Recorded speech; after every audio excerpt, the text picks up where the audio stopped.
Hello, what's up mga ka-Money Magnet? Alam mo bang may tatlong paraan kung paano natin maibabalik ang kaswertehan sa ating mga buhay? Unang proseso para magkaroon ng swerte ang buhay mo at magkaroon ng daloy ng maraming kaperahan sa iyong tahanan ay ang paglalagay ng dahon ng laurel sa iyong pitaka o kaya naman sa bulsa o kahit sa bag. Basta siguraduhin lamang ang gagamitin na dahon ng laurel ay hindi punit kundi buong dahon ng laurel.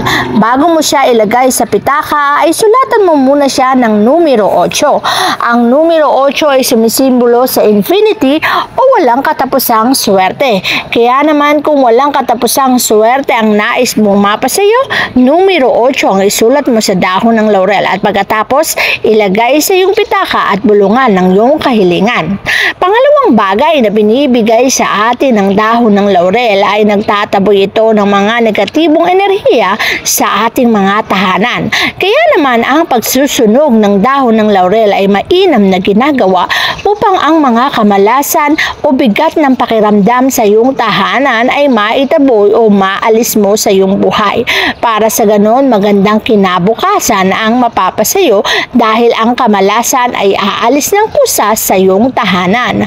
Pangatlong bagay na gamit ng dahon ng laurel upang ang kaswertehan ay mapasayo ay ang paglalagay ng dahon ng laurel sa ilalim ng unan at bago mo siya ilagay sa ilalim ng unan ay bulungan mo ng kahilingan. Kapag binulungan mo ng kahilingan ay huwag mong sasabihin ang salitang sana dahil negative po yan.